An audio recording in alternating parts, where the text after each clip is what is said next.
Hi there. At the cornerstone of all the work that we do as liability managers here at Simple Mortgage is the idea of how do we help people move closer and closer to financial freedom. And there's different ways of doing that, but the most traditional way is the one that still works the best. And I'm going to share those four steps with you, plus one additional bonus step here in just a moment. But the reality is that all the decisions we make on a daily, weekly, monthly, quarterly, annual basis around money impact our ability to move towards financial freedom.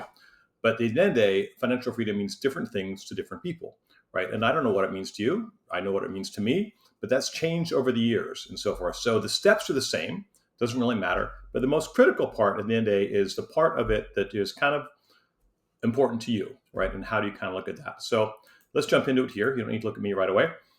So it's a goal for many people, financial freedom. And what does it really mean? Like, what does it mean to you? And you need to sit back and reflect what it might really mean.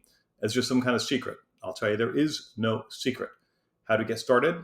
You get started today, tomorrow, as soon as you possibly can, with very simple lifestyle changes, some decisions, and so forth. There's nothing scary. There's no big magic. And life will get in the way, right? That's the last question. Will life get in the way? Of course it's going to get in the way. Life is fluid. Things change and things are different all the time. And that's okay. You're going to account for that. And that's why we do kind of the planning. So let's talk about these different four little steps here. Let's move ahead here. And so once you've sort of really narrowed down and define what it means to you, which can take some time, I'm going to advise that you maybe spend a little bit of time, think about it. Maybe set aside half a day and really think about what's important to you in this kind of area. All right.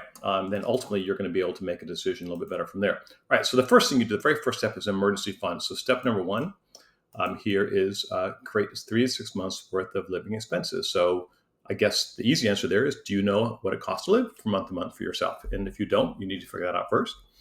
And if you do, then 3 to 6 months worth of those living expenses. That's an emergency fund. You have to do that. That's your first step, no matter what. You cannot be living paycheck to paycheck. You cannot be in a situation where if an emergency happens and you have an immediate need for cash, it's going to throw off your entire budget and you have to resort to credit cards. We do not want you to do that.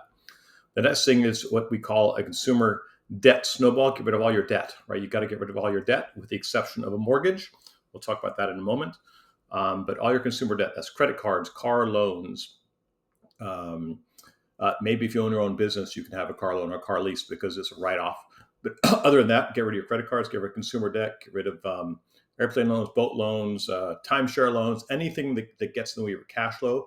What you're really trying to do is to get to the point where your cash flow each month exceeds what you need to live on. And that's the key to all this, is to getting ahead of it.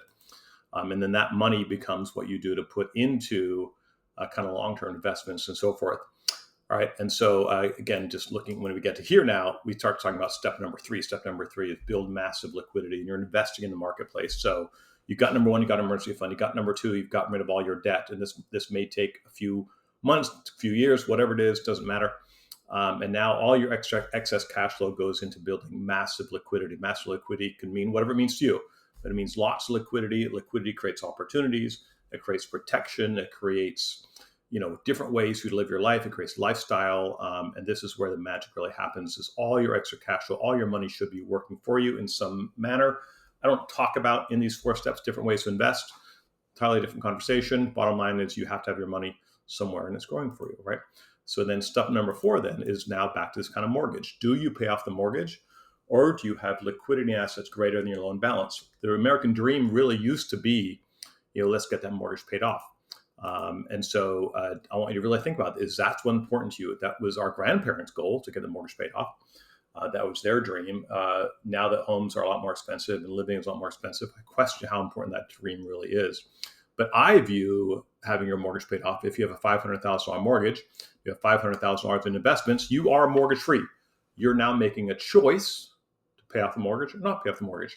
So I have you start thinking about what that means in your life at the end of the day. And then when you really get down to it, financial freedom is a very simple idea. And financial freedom at the end of the day is true freedom. It's when you become financially free, when your passive income exceeds your expensive. So said another way, the income, the investments that you have, are producing enough income. And let's say it costs you $15,000 a month to live.